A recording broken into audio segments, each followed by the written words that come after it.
कहते हैं मृत्यु अटल है, इसे कोई नहीं टाल सकता।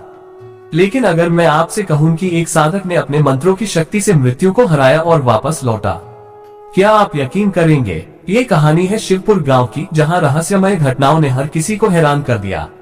एक साधक जिसने भैरव और काली की उपासना में अपनी पूरी जिंदगी बिता दी, मरने के बाद भी लोगों के बीच जीवित रहने का दावा करता है। उसकी समाधि से उठती मंत्रों की गूंज और चमत्कारिक घटनाओं ने गांव वालों को न सिर्फ डराया, बल्कि उनकी श्रद्धा को और गहरा कर दिया। क्या ये वाकई किसी साधना का असर था, या फिर यह सिर्फ एक अंधविश्वास था? आइए इस रहस्यमयी कथा को जानने के लिए तैयार हो जाए। गांव शिवपुर अपनी रहस्यमयी घटनाओं के लिए प्रसिद्ध था। इस गांव में बाबा विभूतिनाथ का एक छोटा सा आश्रम था। बाबा ने अपना पूरा जीवन भैरव और काली की उपासना में बिता दिया। लोग कहते थे कि उनके मंत्रों में इतनी शक्ति थी कि वे असंभव को संभव कर सकते थे।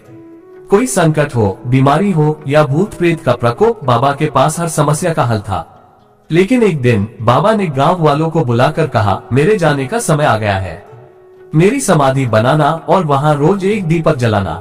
मैं कभी इस गांव को अकेला नहीं छोड़ूंगा। ये कहकर बाबा ने अपने आश्रम में अंतिम बार ध्यान लगाया और अपने शरीर का त्याग कर दिया। गांव वालों ने उनकी इच्छा के अनुसार उनकी समाधि बनाई और हर दिन वहां पूजा करने लगे। समय बीतता गया, कई सालों तक सब सामान्य रहा। लेकिन एक रात गांव में अचानक अजीब घटनाएं शुरू हो गईं। बाबा की समाधि से अजीबोगरीब आवाजें आने लगी।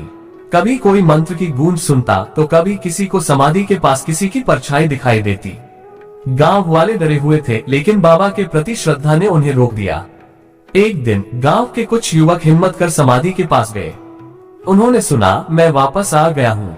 ये सुनकर उनकी रूह कांप गई। सुबह होते ही यह खबर पूरे गांव में फैल गई। उसी शाम एक अनजान साधु गांव में आया। उसकी आंखों में वही तेज था जो कभी बाबा विभूतिनाथ की आंखों में देखा गया था। साधु ने सीधा समाधि की ओर रुख किया। उसने समाधि पर बैठकर कहा, डरो मत, मैं ही बाबा विभूतिनाथ हूँ। मैंने अपने मंत्रों से मृत्यु को हराया है। मुझे भैरव और काली ने वापस भेजा है ताकि मैं इस गांव की रक्षा कर सकूं।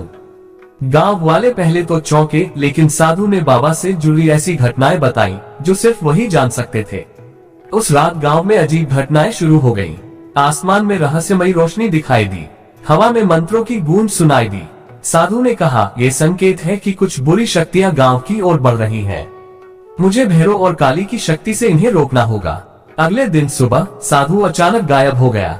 समाधि से हल्का सा धुआं उठता दिखा। लोगों का मानना था कि बाबा वापस समाधि में समा गए। इसके बाद समाधि से मंत्रों की आवाजें आती रहीं और गांव में कोई भी अनहोनी नहीं हुई। आज भी लोग बाबा विभूतिनाथ की समाधि पर दीप जलाते हैं और मानते हैं कि उनकी आत्मा गांव की रक्षा करती है। लेकिन रहस्य अब भी बना हुआ है, क्या वाकई मृत्यु को हराया जा सकता है? क्या बाबा विभूतिनाथ वाकई मृत्यु को हराकर वापस आए थे, या ये सिर्फ गांव वालों की श्रद्धा और भ्रम था? जो भी हो, शिवपुर के लोग आज भी उनकी समाधि पर दीप जलाते हैं और उनकी रक्षा के लिए प्रार्थना करते हैं। उनकी समाधि से उठने वाली मंत्रों की गूंज आज भी सुनाई देती है, जैसे वे ये कह रहे हों कि उनकी आत्मा अभी इस गांव के हर कोने में मौजूद है। ये कहानी इस बात का प्रमाण है कि आस्था और अंधविश्वास के बीच की रेखा कितनी महीन होती है। लेकिन इस रेखा के पार क्या है, सत्य या रहस्य? शायद ये सवाल कभी न सुलझ पाए, पर इतना तय है कि यह कहानी हमारी सोच को झकझोर देती है और हमें मंत्रों की शक्ति पर यकीन करने पर मजबूर करती है।